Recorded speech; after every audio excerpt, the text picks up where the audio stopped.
Jace, how you feeling? Good. Still a little tired, but happy with the win and happy to be showing off some of the other areas that I've been improving and just show off the fight IQ improvement. Couldn't ask for a better night. It's been a few minutes since your fight. How did you feel about your performance? I felt really solid. I mean, obviously I have to go back and watch it, but I felt like I was able to, make some reads, make some adjustments in the fight. Obviously, I should have stayed a little longer on the strikes to try and finish that a little earlier. I think the end of the first, it all kind of blends together. But, obviously there's still a lot of improvement. But again, like, time's on my side. I'm 23 years old. Still really young in this sport, but I think I found my way back to the division that suits me best. Like I was saying it this week, my Contender Series fight was my first time ever in my career making 145. Before, when I was on the regional scene, I was walking around at like 160, fighting at 155. So, 55 is where I started out at. I was obviously too small then. I bulked up a little bit, and it feels good to be back at lightweight. It felt great this week. And, I think I showed with my performance. I was able to push the pace, and this is really where I'm starting to, hit my stride here on my 7th UFC fight. You've hinted at it for past few fights, but like, how much weight were you cutting to take it down to featherweight? I was probably walking around at like 185, which, I was still making it, but the issue is that my body would stop with the diet. It would stop, sorry, a little dehydrated still. My body would stop losing weight at about 170, 175. So I had to switch the last couple of weeks of my fight camps to like protein shakes only. Protein shakes, and then I would have little like packets of honey before training. So I was murdering myself trying to get down to 145. And I had to be vegetarian that whole time too. I was, really restricting myself in and out of fight camp, just trying to, fight puberty and stay at 145. And I think it was, at the end, doing more harm than good. And I feel great at 55 now, so. Do you regret your run at featherweight? No. I'll never regret any of these fights. They all, they were all experience. It's the old saying of like, if it ain't broke, don't fix it. So it's needing to find out that something's broke in your game plan or in your, whatever. It's needing to find those issues and seek them out. And the hardest part about it is just the ego side. You're really only able to find those out in these, 15 minutes of time under the lights. It's almost impossible to try and find that out in the gym. You don't know how you're going to deal with the pressure and the weight cut and all that going into a high stakes fight where, your career and your health are on the line. So it's, obviously I would have liked to have won all of my fights, but, you got to take it as it comes, and it's really building experience. It's building, my resilience and my fight IQ. Like, I feel like a veteran now, like, at least as far as UFC goes. Like, this, again, was my 7th UFC fight, 5th here at the Apex. I know exactly how the process goes. I feel comfortable here. Like, this is normal to me. obviously fighting isn't normal, but this is as normal as it can be for me. So I'm in a great spot right now. What was the biggest thing that would you say you improved on between your last fight and this fight, like during training camp?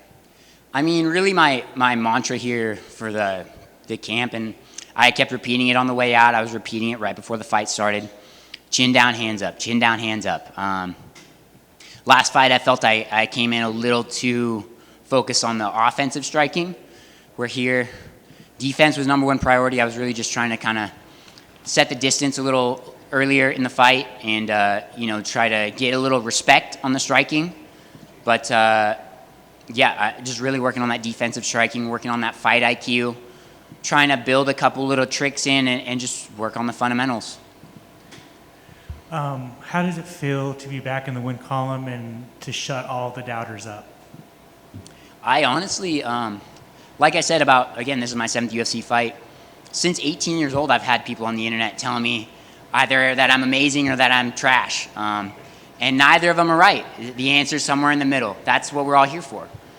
So it's really just been about, growing. Like, my brain's starting to be more developed, so I'm able to kind of ignore that and realize, like, my performance here in the octagon doesn't determine me as a person. It's not going to change what my wife thinks of me when I get back down, or my teammates. Just maturing overall and, letting my performance shine. Like, some of my last jiu-jitsu tournaments before I started fighting were my best performances ever in that sport. Like, I had no fear, no ego. I was able to just go in and perform, and I feel like I was able to do that tonight. And so I'm just trying to keep that up. Last two for me. So staying at lightweight, obviously you have the weight, but are you going to bulk up, get more muscle on that frame? No, I said that I started cutting from 185 to make 145. That's not necessarily where I started cutting for this camp. I did a bit of a dirty bulk. Again, like I said, I started eating meat again. I started lifting a little harder.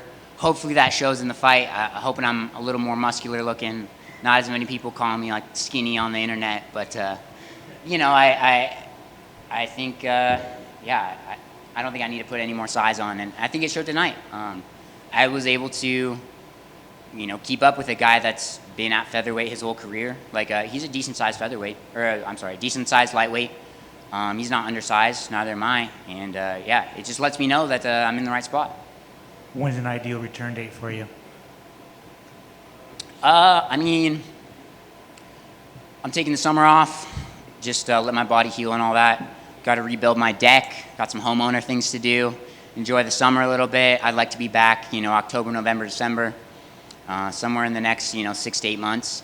Again, like I was saying, I said it in the UFC.com interview, like, there's a ton of, honestly, really fun jiu-jitsu guys here at lightweight, and I'd like to kind of test myself against those guys. Like, I had a jiu-jitsu match with Clay Guida back in December. That was a huge confidence boost.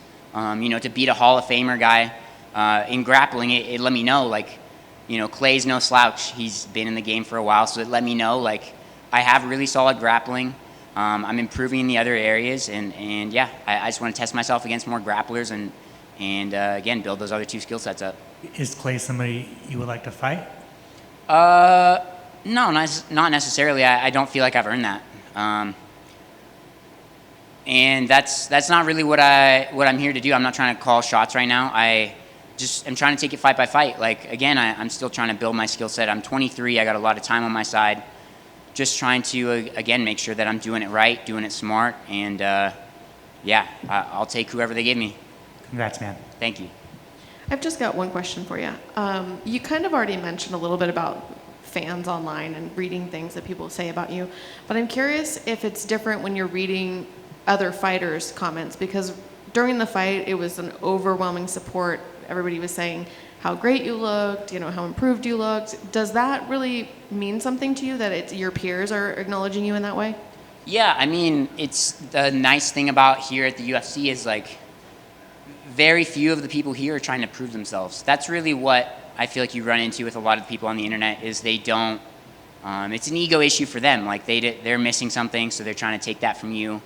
And the only way they can do it is trying to, ruin your day with a comment on the internet. So it's, like, you don't really see a lot of trash talk from fighters unless it's, again, same division, like call-outs, that type of thing. But that's business. I think everybody here respects each other, and it's nice to see. Obviously, I haven't seen all of what people are saying, but it's nice to get a little bit of respect and a little bit of appreciation. That's all we're here for. Everybody wants to know that they're doing something right, and it feels good. Thank you. Quick one for me, Chase. Congrats on the win. Thank you. Obviously, once they went to read the cards, 30-27, 30-27, 30-26, has to tell you, like, yes, I'm where I belong. This is great. But just real quick, share with me how it was in between rounds, because I saw you just unload the clip and still do it again. So you must have felt good in there. Yeah, I was saying this whole camp, like, I knew Fiore's a tough guy, training with Cater, training with Font. Again, these are people that are on the cusp of world titles, but it's just telling myself, like, just because someone trains with this individual doesn't mean they're that guy. Like, I didn't fight Calvin Cater tonight. I didn't have to fight Rob Font tonight. Thankfully, both of those guys didn't have to fight them. But knowing a guy's from a great camp, knowing that he's pretty well-rounded, pretty solid jiu-jitsu, I really wanted to push the pace on him. That's been my style from day one. I've always had great cardio, but it's trying to bump it up a notch. Like UFC is the highest level of the sport, and I just wanted to show that I'm reaching that level. Obviously, I would have liked to finish, but again, I'm still working on the striking. I'm still working on the positioning and the grappling, but I can't complain. I think it was a pretty solid performance. Excellent. Keep up the good work, and I can't wait for you to work up and get those Font and Taylor fights. Thanks, Sir.